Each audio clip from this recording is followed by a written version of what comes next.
So now let's move into investing. All right, Nafisa asked, what would be the best ways to start investing for beginners? That's a very, very good question. So I have a formula called LEAP, L for learning. There are a lot to learn about investment, especially for someone like you who say, I'm new to investment. There are a lot of good books to read. There are a lot of good sites that you can go to. There are wonderful TED Talk that you can go into that gives you snippets of good information. Don't undermine learning. Learning is like sharpening your axe so you can chop more trees. E is for evaluating. There are many good opportunities out there. Learn how to evaluate this opportunity. The reason I say that is because most people who invest, they use mainly their heart. They don't use their head. They fall in love with the assets. They don't fall in love with the numbers. Okay, and the best way to do it is to find a trainer, find a coach, find an advisor, or find a mentor, and ask them, how do you evaluate good stocks? How do you evaluate good commodity to invest in? How do you invest good property? Okay, so stand on the shoulder of giants, as they say. You can see further, basically. So work with people that can show you how to evaluate some of the good opportunities. A is for action. A lot of people don't take action because they're worried about risk and liability.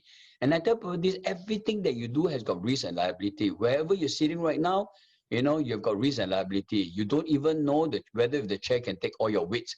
Even if you lie on a bed, there are risk and liability, basically. So the issue is not about risk and liability. Rich and wealthy and successful people, they preempt this risk and they respond to this risk. They learn to ring fence and protect themselves. They learn to not only calculate the risk, they learn how to control the risk and manage the risk, basically. So by doing this, they put themselves in a better position to take the action, basically. So for example, if they say, I'm worried that my property, may not be rented, then look for property that already has a credible tenant in place, basically. If you say, I'm worried whether if I will have capital gain, then study the master plan, study what investment goes in the area to see whether if it is a long-term master plan, and because there's a long-term master plan, there's a long-term development plan, billions of dollars are put aside into this area, then there are great potential for growth, basically. Then P for profits. I always tell people this, most people are caught up with short-term profits. They think about what they can buy, what they can sell immediately. I think the important perspective is to make sure that your investment profit is safe, is sound, is stable, is secure, and sustainable.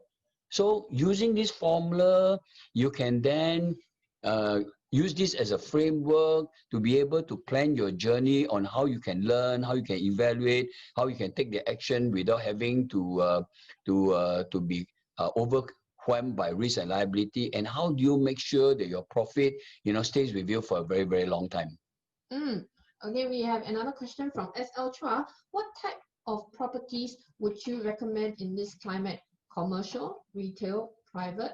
For private, resale or new sale? That's a very, very good question. I get this kind of question all the time. Should I buy residential or commercial, buy a freehold or leasehold, buy in this location or the location, or this kind of property or that kind of property? I always talk about this. Sometimes in life, you need to ask the right question. When you ask the right question, you get the right answer.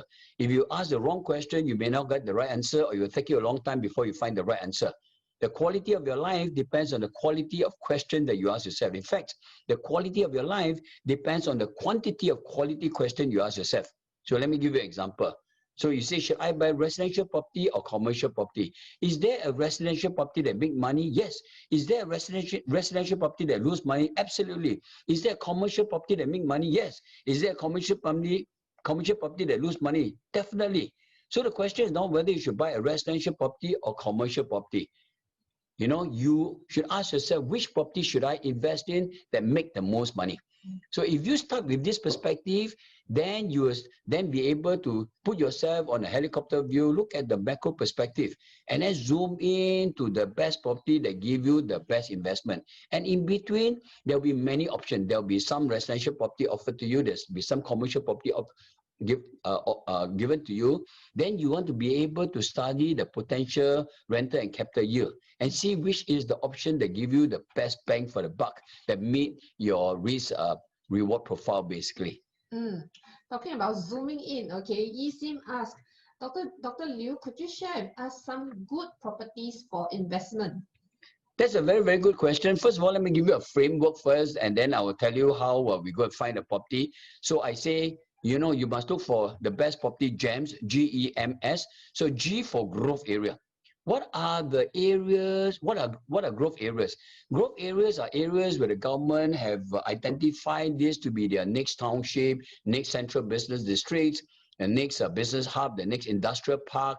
You know, they have to pour in billions of dollars to clear the land, improve the infrastructure, and then private developer will come in, you know, to develop new industries, create new jobs, you know, set up new companies. They have to set up food and beverage outlets, all kinds of entertainment and leisure facilities. So if all the billions of dollars into going to this area, there are strong supporting factors that will drive up the price of the property. So one of the property that we're looking at, you know, is in area where the government wanted to build, you know, a replica of the Silicon Valley. And the government have spent the last 10 years pouring billions of dollars to clear the land, build up the infrastructure, develop all kinds of buildings. And then they were able to attract many private enterprises to set up high-tech industry, high value-added industry, you know, that have high-paying jobs. And so we were watching this whole area for the last 5 years, and we know in about a year time, this will be a wonderful place to invest in, because right now, many people are moving to an area because of a need for better paying jobs, you know, and there is a strong demand for property, but there isn't enough supply of the property at this point in time. So this could be one area you can look at. E is for existing demand. You know, there are properties that have already a tenant in place. And during a crisis, you'll find that a lot of landlords, a lot of property owners will sell their properties, you know, even though there's a good tenant, because they need the money, you know, to be able to settle all their financial and all kinds of other obligations. M is for market demand. There'll be areas in almost every developed town and city and country where there is strong demand for property. People, is what we call a sought after area. It's an evergreen area. People love to buy property there, rent the property there. And then S is for specialized property serving a niche market, basically. So there will be always property that what we call demand driven. They are developed or created, you know, to serve a certain function. And there will always be a need for property because it meets a very niche market. So let me give you some example. I have some of my students, you know, to buy a condominium right beside an international university. And the international university is what we call City University. So after buying the property, before buying the property, we went to the university and say, you know, you are international university, 30% of your students are international students. Do they need, do you have enough housing? They say we always are looking for housing. And if your property is just across the street, we'll be more than happy, you know, to sign a 5 years lease with you. So the only problem now is my student cannot decide whether to buy the property to rent to a university, who's paying like 5% rental yield every year for the next 5 years, or think of renting it to people who work in the city and hopefully they can get better rental yield. But whatever the case, you know, you get an investment grade tenant who's willing to sign with you a tenancy agreement for 5 years with at least a 5 to 6% rental yield. There is very little thing you can invest today where you can have assured or guaranteed rental of 5 to 6% for the next 5 years, and we know the crisis will be over and the rental will go up and then the prices will go up basically. I help some of my students to invest in what is called service offices. I'm not saying that every service office is investable, investment grade properties, but if you look at the trends of service apartment, in the process of COVID-19, many people may not want to rent the normal office, you know, and so a lot of people are moving into service office. Many multinational companies like Google, Apple, they're moving to service office. So service office, you know, I've helped them to invest in service office, and service office in good high growth area right in the middle of the district generate very good rental and they can get very good return. We are looking at property right now, and this property basically, you know, is a waterfront property. You know, across the street is a main train station, and it's got a major entertainment and leisure precinct just around the corner. And then the master plan shows that this is going to be one of the fastest growing region basically. And this property right now is being sold for less than the price of a car basically. So there are many opportunities like this. In fact, I just received a call from a developer that says, I've only got 3 properties left, fully furnished, freehold, full condo facilities, sitting on top of an MRT station right beside a shopping mall, you know, in one of the fastest growing area, you know, and he's willing to let go for less than the price of a car. If you are willing to buy a car, you can buy a car. Don't buy a car because it doesn't make money for you. You know, you can buy a property like this, and it only happened because of this crisis. And we all know this: when the crisis is over, the asset value will increase basically. Wow. So as we are approaching 1 p.m., let's take one last question. All right. So this is about you, Dr. Liew. So what keeps you going? What keeps you motivated at this age? You're still so energetic, and I want to be like how you are as I age. Thank you very much for your kind words. During 2003, when I fell into this deep, dark, and bottomless pit, when I lost millions of dollars, I had a very interesting call from somebody from America. His name is Human. He didn't know why he wants to see me, what he wants to talk about, but he felt that he needed to talk to me. I went to see him, and I told him my story, you know. And at the end of my story, he looked at me and he started laughing. You know, and then he told me something that I will never forget for the rest of my life. He said, I have a similar experience like you. Somebody from Sweden flew to America. And after I told him my problem, I lost my company, I became bankrupt. Even my wife ran away from me. He laughed at me. And today I laugh at you. He said, Patrick, you will get over your problem, but you have a Joseph calling. Now, for those of you who don't know, Joseph is a historical character, is a character that appears in 3 major religious books.